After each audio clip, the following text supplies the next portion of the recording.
शांत हो जाए ममता अहंकार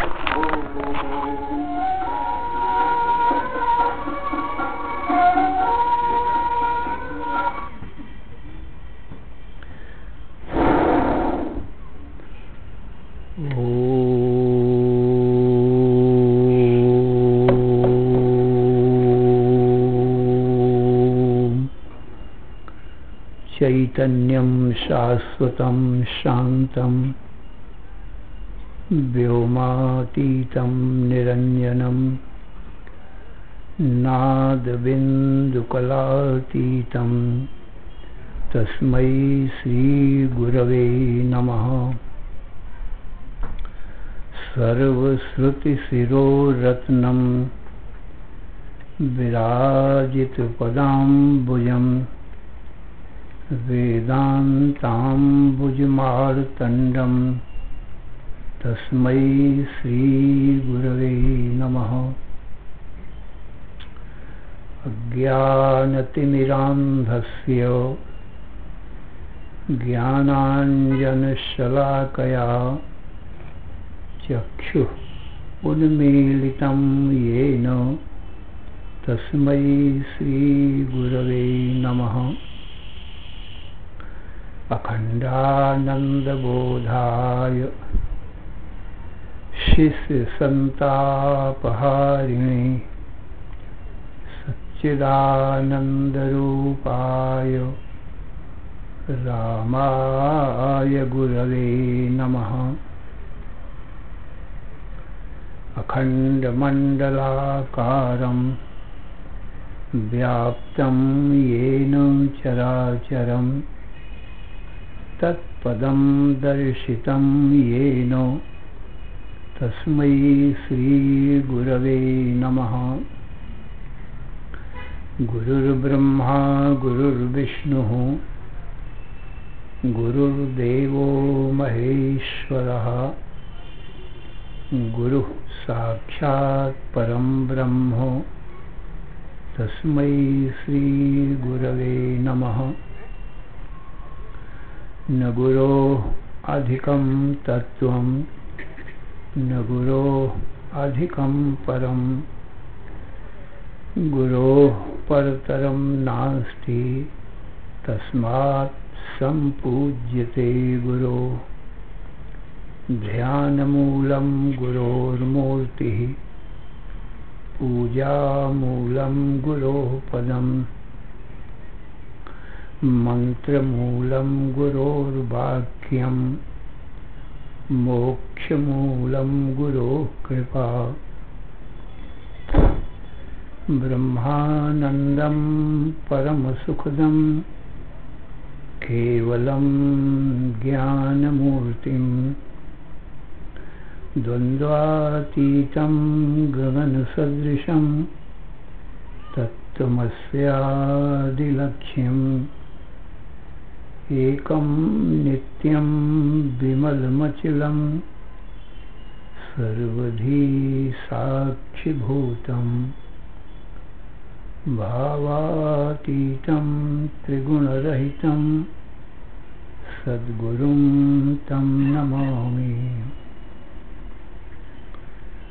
ओम नमो ब्रह्मादिभ्यो ब्रह्मविद्या संप्रदायकर्तृभ्यो वंश ऋषिभ्यो महद्भ्यो नमो गुरुभ्यः।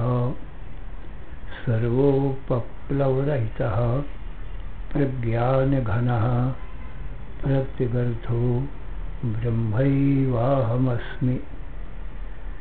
नारायणं पद्मभवं वसिष्ठं शक्तिं च तत्पुत्रपराशरं च व्यासं शुकं गौडपदं महान्तं गोविन्दयोगीन्द्रमथास्य शिष्यं श्रीशङ्कराचार्यमथास्य पद्मपादं च हस्तामलकं च शिष्यं तन्त्रोटिकं वार्तिककारमन्यान् अस्मद्गुरून् सन्ततमानतोऽस्मि। श्रुतिस्मृतिपुराणानाम् आलयं करुणालयं नमामि भगवत्पादं शङ्करं लोकशङ्करं शङ्करं शङ्कराचार्यं केशवं बादरायणं सूत्रभाष्यकृतौ वन्दे भगवन्तौ पुनः पुनः। ईश्वरो गुरुरात्मेति मूर्तिभेदविभागिने व्योमवद्व्याप्तदेहाय दक्षिणामूर्तये नमः। अशुभानि निराचष्टे तनोति शुभसन्ततिं स्मृतिमात्रेण यत्पुंसां ब्रह्म तन्मङ्गलं परम् अतिकल्याणरूपत्वान् नित्यकल्याणसंश्रयात् स्मर्तीणां वरदत्वाच्च ब्रह्म तन्मङ्गलं विदुः। ओङ्कारश्चाथ शब्दश्च द्वौ एतौ ब्रह्मणः पुरा कण्ठं भित्त्वा विनिर्यातौ तस्मान्माङ्गलिकौ उभौ। ॐ तत्सत्परब्रह्मणे नमः। श्री राम जय जय राम। श्री राम जय जय राम। श्री राम जय जय राम। धर्म की अधर्म का प्राणियों में विश्व का हर हर महादेव।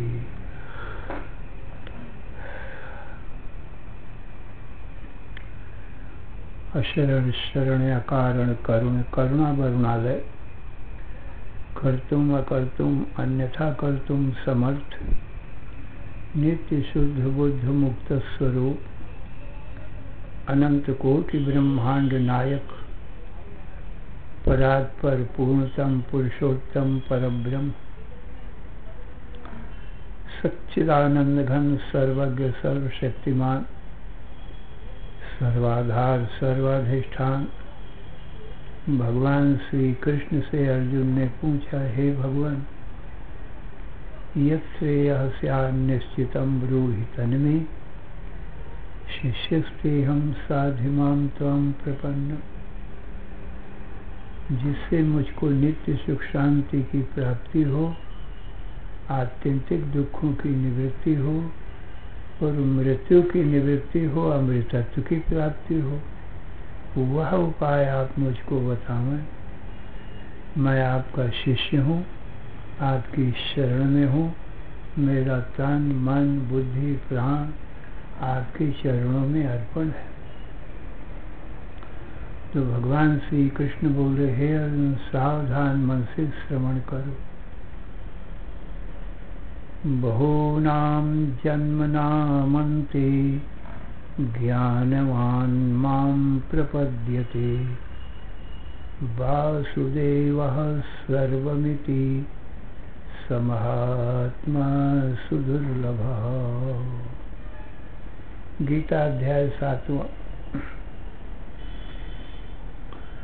भगवान बोले, हे अर्जुन बहुत जन्मों से जो निष्काम कर्म और मेरी भक्ति करता चला रहा है,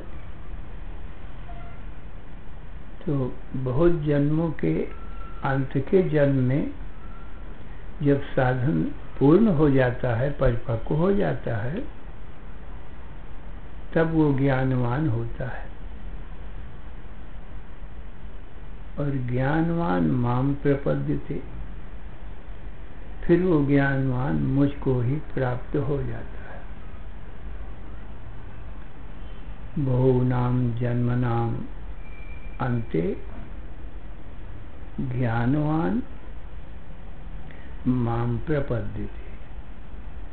फिर उसकी दृष्टि में वासुदेवः सर्वम इति स महात्मा सुदुर्लभ।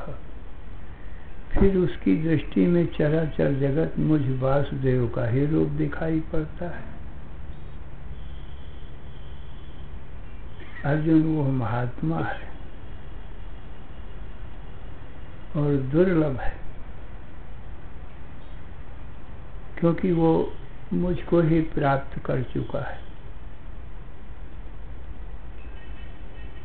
तो बहुत जन्मों के अंतिम जन्म हमारा यह जन्म भी हो सकता है, क्योंकि अनेक जन्मों के पश्चात 84 लाख योनियों के भोगने के बाद ये मनुष्य शरीर मिलता है। और अनेक जन्मों से जब हम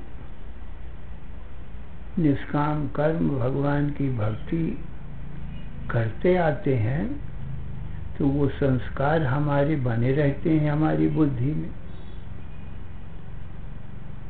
क्योंकि बुद्धि का नाश नहीं होता है, केवल स्थूल शरीर ही नष्ट होता रहता है। सूक्ष्म शरीर और कारण शरीर रह जाता है, उनका नाश ज्ञान से होता है।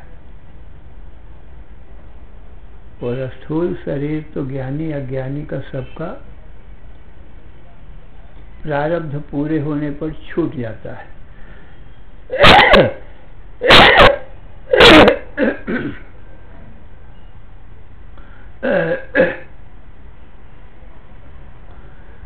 तीन प्रकार के शरीर होते हैं, स्थूल सूक्ष्म कारण। ये हमारे तुम्हारे सबके ये तीन शरीर हैं, और हम आप अपने इन तीनों शरीरों से अलग हैं। जैसे किसी के 3 मकान हों और मकान मालिक अपने तीनों मकानों से अलग हो गए, ऐसे ही मकान के समान हमारे तुम्हारे ये स्थूल शरीर हैं,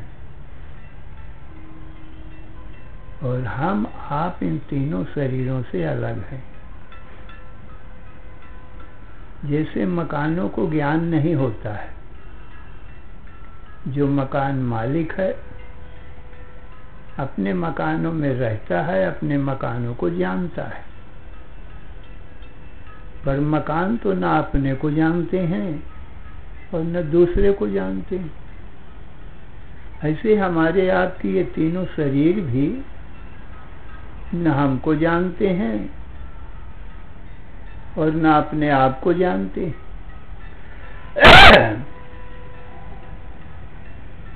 हम आप इन तीनों शरीरों में रहते हैं, तीनों शरीरों को जानते हैं, इसलिए तीनों शरीरों से अलग हमारा तुम्हारा चौथा स्वरूप है, इन तीनों को देखने वाला।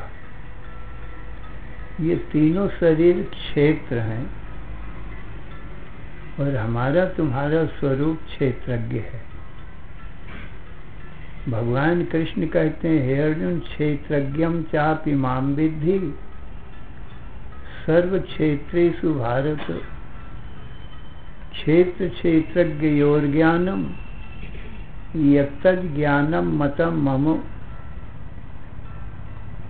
अर्जुन, ये तीनों शरीर क्षेत्र हैं, जीव के व्यष्टि शरीर हैं, ईश्वर के समष्टि शरीर हैं। ये जीव के 3 शरीर स्थूल सूक्ष्म कारण बताए गए, और ईश्वर के समष्टि शरीर हैं। जीव के व्यष्टि शरीर मिल करके ईश्वर के समष्टि शरीर कहे जाते हैं। जैसे हमारा तुम्हारा ये स्थूल शरीर है सब जीवों का, तो सब जीवों के स्थूल शरीर मिलकर के ईश्वर का एक शरीर होता है, उसको विराट कहते हैं। भगवान के विराट शरीर में हमारे तुम्हारे सबके ये स्थूल शरीर जुड़े हुए। स्थूल शरीर में ही स्त्री पुरुष पना ये सब आकार हैं। सूक्ष्म शरीर में, कारण शरीर में कोई आकार नहीं है, और हमारे तुम्हारे जीव के स्वरूप में तो कोई आकार है ही नहीं, वो तो निराकार है ही। तो ये स्थूल शरीर के सब आकार हैं। स्त्री का आकार, पुरुष का आकार, पशु पक्षी वृक्ष पर्वत सूर्य चंद्र के आकार, राम कृष्ण विष्णु आदिकों के अवतार जो शरीर हैं उनके आकार, ये सब स्थूल शरीर के ही अंतर्गत होते हैं। हमारे तुम्हारे दृष्टा स्वरूप में कोई आकार नहीं है, दृष्टा निराकार है और जन्म मरण से स्वभाव से रहित है। जीवात्मा का न जन्म होता है न ही मरण होता है, और जीवात्मा में किसी प्रकार के कर्म भी नहीं है। सारे ही कर्म सूक्ष्म शरीर में हैं, स्थूल शरीर में भी कोई कर्म नहीं है। जैसे स्थूल मकान में कोई मनुष्य रहता है और उसमें बैठ करके अनेक प्रकार के कर्म करता है, गीता पढ़ता है, रामायण पढ़ता है, भोजन बनाता है, सब काम करता है। इसी प्रकार यह स्थूल शरीर मकान मात्र है। इसमें बैठ करके सूक्ष्म शरीर में चिदाभास सहित जीव है। साभास बुद्धि कर्तृत्व, वो साभास बुद्धि में सूक्ष्म शरीर में कर्तृत्व भोक्तृत्व है। आत्मा में न कोई कर्तव्य है और न कोई कर्म है, केवल दृष्टा साक्षी मात्र है। कर्तव्य के अभिमान काले सर्प से है तू डसा, नहीं जानता है आपको भवपास में इससे फंसा। करता न तू तिहु काल में श्रद्धा सुधा का पान कर, पीकर उसे हो जा सुखी, हो जा अजर, हो जा अमर। तो आत्मा में कोई कर्तव्य या कर्म नहीं है, ये निश्चय जानो। दृश्य में ही, सूक्ष्म शरीर में ही सारे कर्म, साभास आभास के सहित सूक्ष्म शरीर में कर्म है। तो सारे ही स्थूल शरीर मिल करके ईश्वर का एक शरीर हुआ, जिसका नाम विराट है। भगवान के विराट शरीर में हमारे आपके सबके स्थूल शरीर जुड़े हुए। देवता दैत्य मनुष्य पशु पक्षी वृक्ष पर्वत सूर्य चंद्र, भगवान के स्थूल शरीर में सब जुड़े हुए। विश्व विराट रूप भगवान ने 11वें अध्याय में अर्जुन को दिखाया है कि अर्जुन देख ले, सारे स्थूल शरीर मेरे स्थूल शरीर में जुड़े। अर्जुन ने देखा भगवान के विराट रूप को, जिसमें सब शरीर जुड़े, और फिर स्तुति भी किया। पश्यामि देवांश तव देव देहे,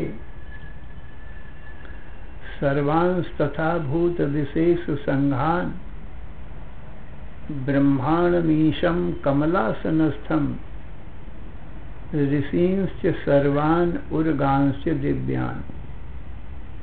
हे देवों के देव, हे विष्णु, हे केशव, तुम्हारे देह में मैं संपूर्ण देवताओं को देख रहा हूँ, संपूर्ण दैत्यों को भी देख रहा हूँ, संपूर्ण मनुष्यों को देख रहा हूँ, सभी पशु पक्षियों को देख रहा हूँ, वृक्ष पर्वत और समुद्रों को देख रहा हूँ, और ब्रह्मा विष्णु महेश को देख रहा हूं और ऋषियों को देख रहा हूं और दिव्य दिव्य सर्पों को भी देख रहा हूं। माने सारा संसार आपके इस शरीर में मुझको दिखाई पड़ रहा है। इस प्रकार से ये भगवान का विश्व विराट रूप। तो हमारे आपके एक एक शरीर सब के सब भगवान कृष्ण के शरीर में जुड़े हुए, अलग नहीं। विराट कहने से हमारा आपका शरीर भी कृष्ण के शरीर में आ गया। और सभी जीवों के सूक्ष्म शरीर भगवान के सूक्ष्म शरीर में जुड़े हुए। उसका नाम है हिरण्यगर्भ। सूक्ष्म शरीर 17 या 19 तत्वों का होता है। 5 ज्ञानेंद्रिय, 5 कर्मेंद्रिय, 5 प्राण, मन, बुद्धि, चित्त, अहंकार, ये 19 तत्व है। इन 19 तत्वों का सूक्ष्म शरीर कहा जाता है। ये अपंचीकृत पंच महाभूतों से बनता है, जिसमें 19 तत्व होते हैं। और पंचीकृत पंच महाभूतों से स्थूल शरीर बनता है। एक एक भूत के 5-5 भाग हो जाते, तो 25 हो जाते। उन 25 भागों से ये स्थूल शरीर हमारा तुम्हारा बना है। अब अपने स्थूल शरीर में ये 5 भाग देख लो, 5 अंश देख लो। अस्थि, चर्म, नाड़ी, रोम, मांसांश, चेत, पृथिव्यांशा। हड्डी, चर्म, नाड़ी, रोम और मांस,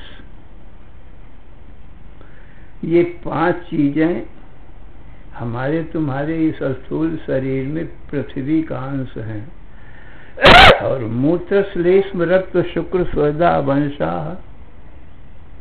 मूत्र, श्लेष्म माने थूक, लार, खखार। रक्त, रुधिर, खून। शुक्र, वीर्य, स्वेद और पसीना। ये 5 चीजें इस स्थूल शरीर में जल का अंश हैं। क्षुतृष्णालस्य मोह मैथुनान्यग्ने। क्षुधा, तृषा माने भूख प्यास।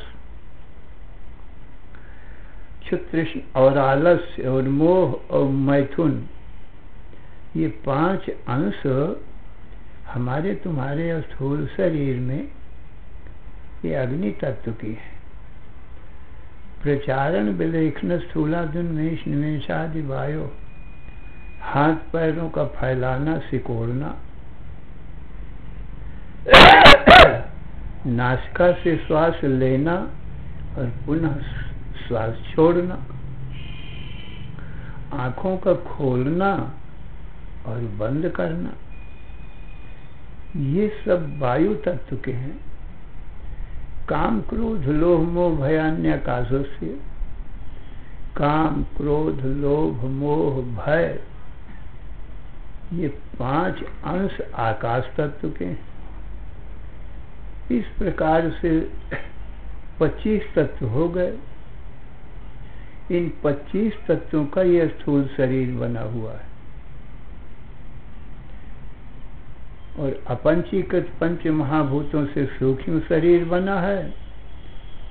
उसमें वो 19 तत्व हैं। 5 तो ज्ञान इंद्रियां हैं, श्रोत, त्वचा, चक्षु, जिह्वा, घ्राण। 5 कर्मेंद्रियां हैं, वाक, पाण, पाद, पायु, पष्ठ। और 5 प्राण हैं, प्राण, अपान, व्यान, समान, उदान। और चतुष्टय अंतःकरण है, मन, बुद्धि, चित्त, अहंकार। ये 19 तत्वों का सूक्ष्म शरीर है। इसी में सब प्रकार के कर्म हैं। सज्जनों, तीसरा हमारा तुम्हारा कारण शरीर है। स्वरूपा ज्ञान अपने स्वरूप को न जानना। हमारा तुम्हारा स्वरूप जो जीवात्मा है वो सच्चित आनंद ब्रह्म स्वरूप है। तो अपने ब्रह्म स्वरूप को न जानना, ये जो अज्ञान है, इसी को कारण शरीर कहते हैं। अज्ञान रूप है अपने स्वरूप को न जानना।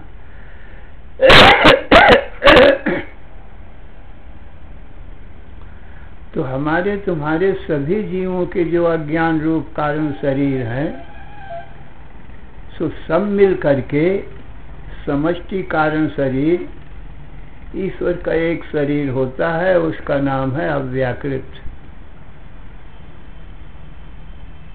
तो हमारे तुम्हारे जीवों के व्यष्टि शरीर और स्थूल सूक्ष्म कारण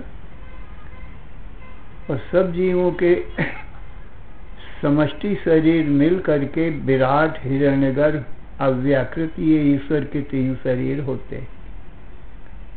इसलिए अपने तीनों शरीरों से ईश्वर भी जुदा है, जैसे हम अपने तीनों शरीरों से जुदा हैं।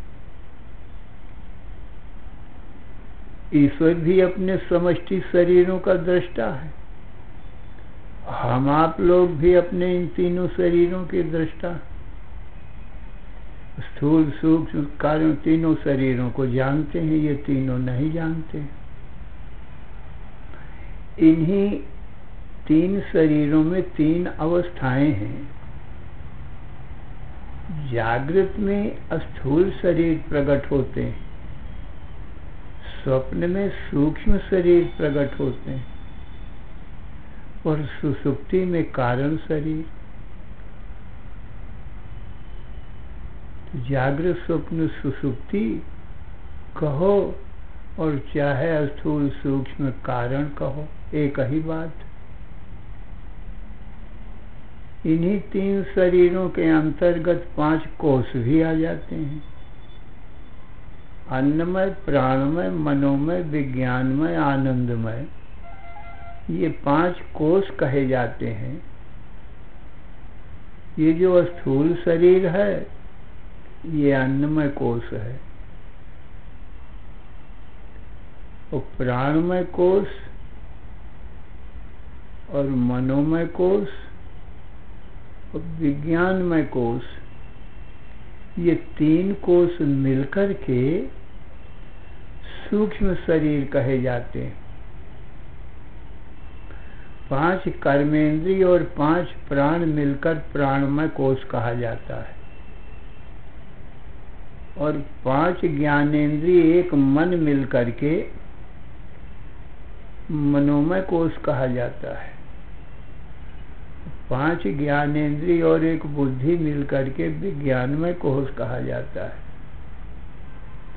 ये 3 कोषों को मिल करके ही 17 तत्व हो जाते हैं। इसको सूक्ष्म शरीर कहते हैं। कहीं 17 तत्वों का सूक्ष्म शरीर कहा जाता है, कहीं 19 तत्वों का कहा जाता है, हर कहीं 16 तत्वों का कहा जाता है।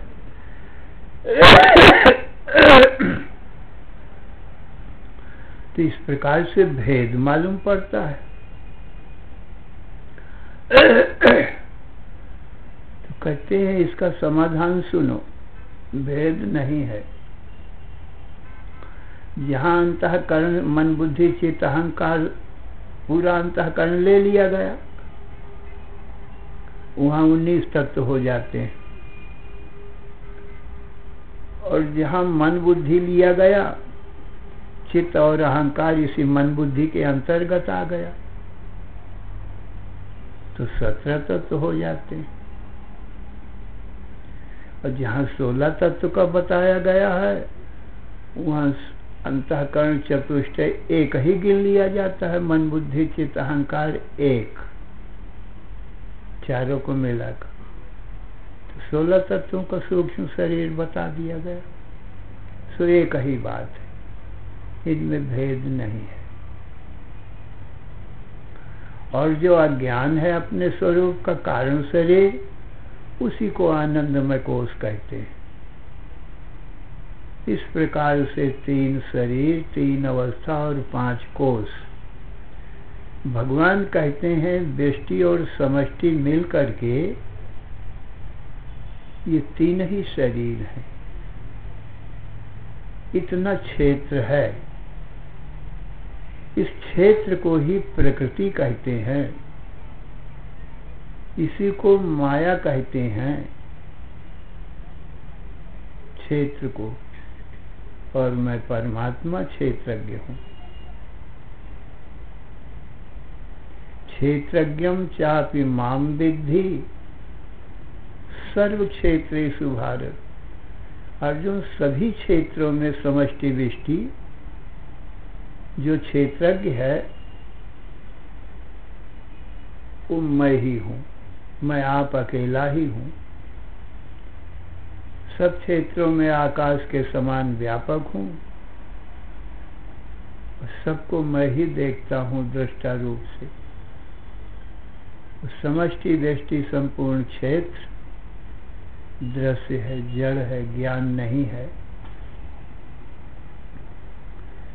जैसे किसान ज्ञानवान होता है, क्षेत्र नाम खेत का है, खेत को कुछ भी ज्ञान नहीं होता है। खेत ना अपने को जानता है न दूसरे को जानता है, पर किसान अपने सभी खेतों को जानता है। इसी प्रकार से हे अर्जुन, जीव और ईश्वर हमारा तुम्हारा स्वरूप तो सच्चिदानंद ब्रह्म है। ये समष्टि व्यष्टि क्षेत्र खेत के समान जड़ है और भगवान किसान के समान चेतन है। इसलिए भगवान सारे संसार के शरीरों को जानता है। खेत के समान जड़ ये क्षेत्र भगवान को नहीं जानते। सो हे अर्जुन, ये क्षेत्रज्ञ जीव मेरा स्वरूप, मैं सच्चित आनंद स्वरूप स्वभाव सिद्ध हूँ।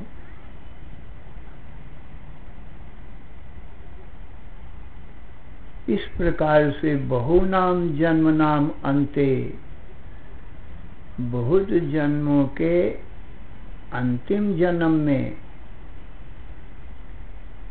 अथवा बहुत जन्मों से साधन करते हुए ये मनुष्य शरीर हमको आपको मिला है, यही अंतिम जन्म है। इस अंतिम जन्म में जीते जी ज्ञानवान मुझको जान लेता है। ज्ञानवान माम प्रपद्यते। और मान लो जीवन भर साधन करता हुआ यदि नहीं भी जान पाया और अंत समय आ गया और साधन में लगा है, तो भगवान कहते हैं अंतिम समय में भी ये जान लेता है।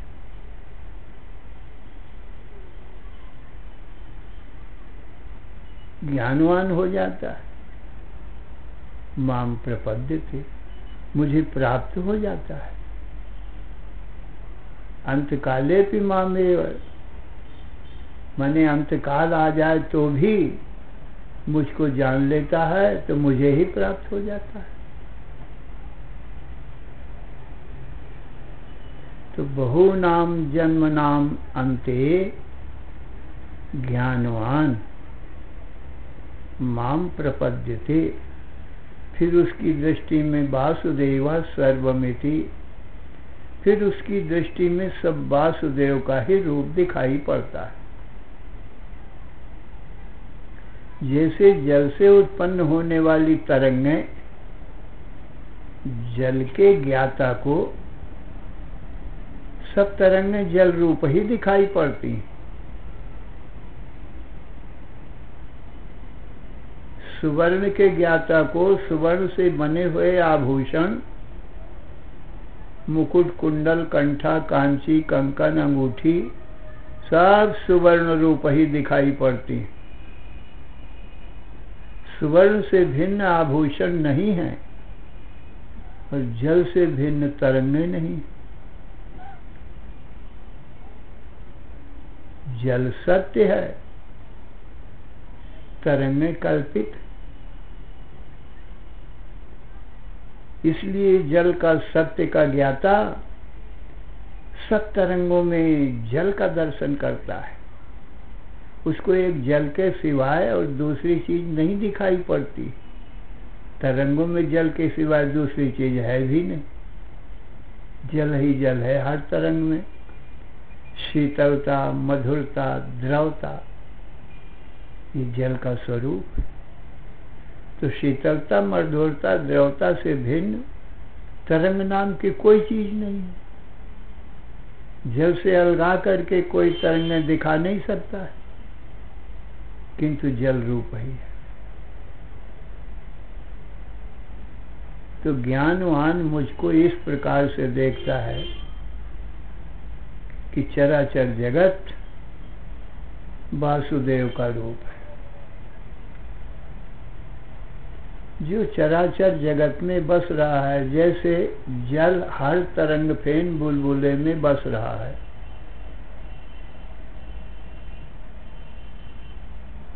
और देव कहते हैं जो ज्ञान स्वरूप है, क्योंकि देव ही देखता है, क्योंकि देव ज्ञान रूप है।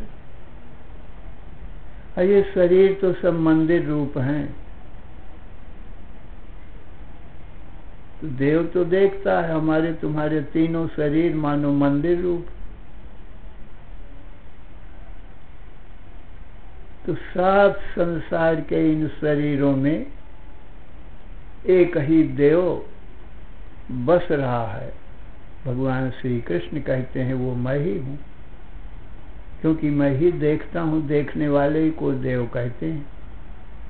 और जो दिखाई पड़ते हैं वो तो सब देवालय हैं, मंदिर हैं। देहो देवालय प्रोक्ता सजीव केवल शिव त्यजेत अज्ञान निर्माल्यम सोहम भावेन पूजयेत।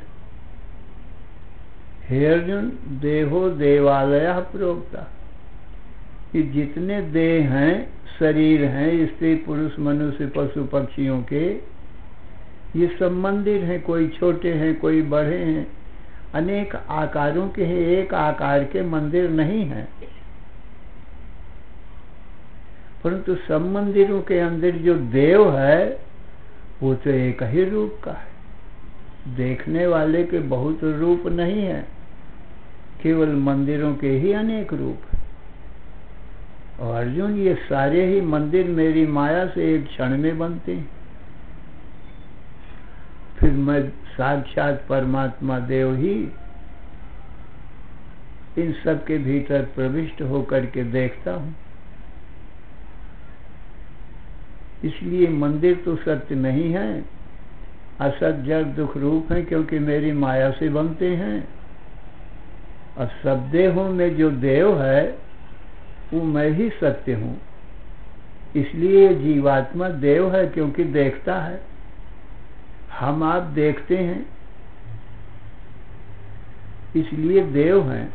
और हमारा आपका जो शरीर है ये मंदिर है, ये देवालय है। ये शरीर हमारा तुम्हारा स्वरूप नहीं हो सकता, क्योंकि मंदिर तो शरीर तो देखता नहीं।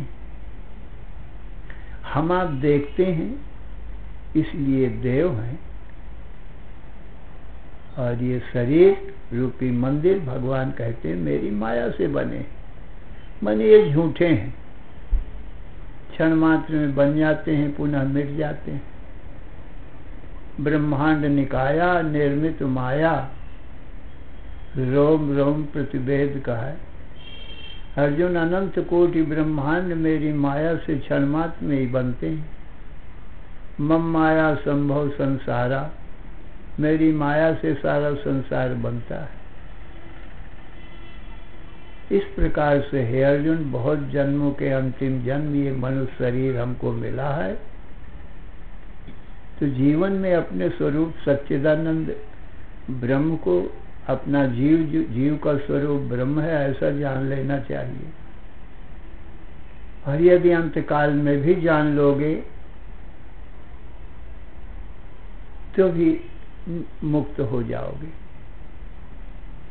नहीं तो जीते जी पहले ही जान लेना चाहिए, अंतकाल की प्रतीक्षा नहीं करना चाहिए।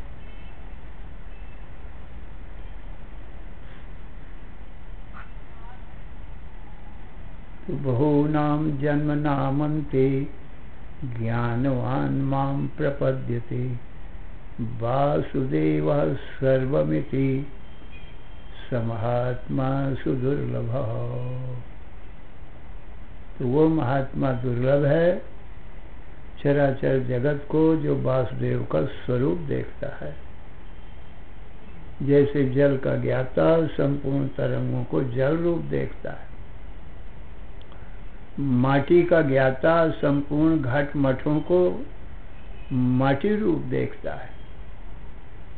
इसी प्रकार से ज्ञानी सच्चिदानंद ब्रह्म को ही, देव को ही चराचर जगत में व्यापक देखता है।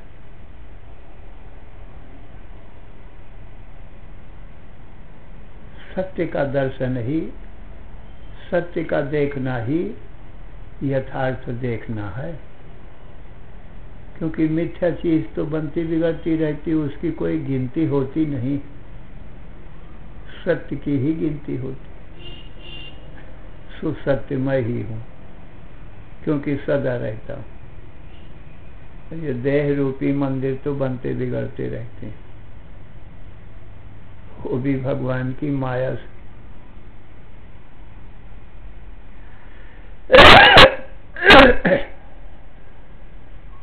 कोई जीव नहीं बनाता है इन शरीरों को, ईश्वर ही बनाते हैं अपनी माया से।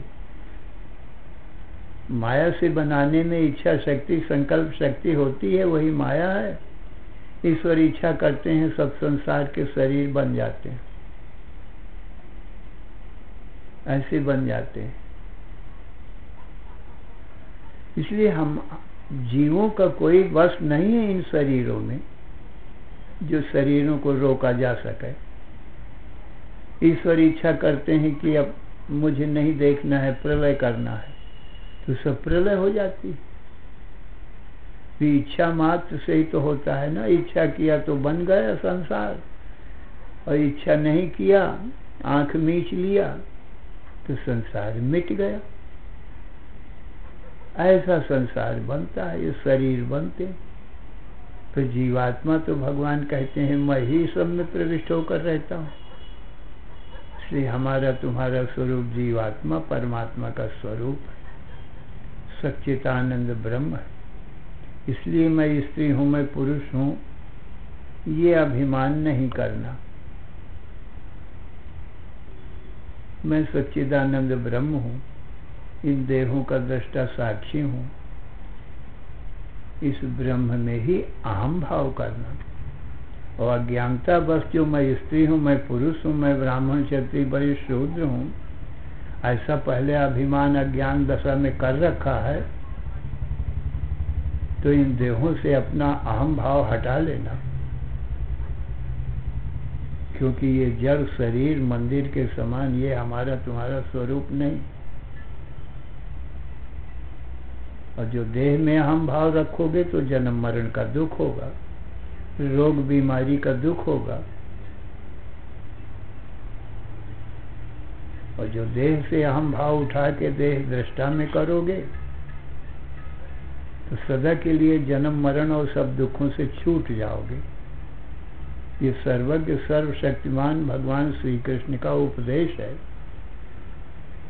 ईश्वर के उपदेश से बढ़कर के और किसी का उपदेश है नहीं। क्योंकि ईश्वर से भिन्न सभी जीव अल्पज्ञ हैं, ईश्वर ही एक सर्वज्ञ है। इसलिए सर्वज्ञ ईश्वर के वचन सभी ईश्वर को, सभी जीवों को मानने योग्य है। यदि ईश्वर के वचन नहीं मानोगे तो अपने मन से अपने को स्त्री या पुरुष, ब्राह्मण क्षत्रिय वैश्य या शूद्र ही मानोगे। इससे तुम्हारा जन्म मरण का दुख नहीं मिटेगा। कुछ न कुछ तो जरूर मानोगे। तो चाहे अपनी बुद्धि से कल्पित अपने को शरीर मानो और चाहे साक्षात भगवान के बताए हुए स्वरूप अपने को जीव मानो। इसलिए उचित यही है कि हमारी तुम्हारी बुद्धि में इतना ज्ञान नहीं है, अज्ञानता है, इसलिए ईश्वर की ही बात मानने योग्य। अपने को देही दृष्टा चेतन सच्चिदानंद ब्रह्म ही जानो, और देह भगवान की माया से बनते बिगड़ते रहते हैं, झूठे। श्री राम जय जय राम, श्री राम जय जय राम, श्री राम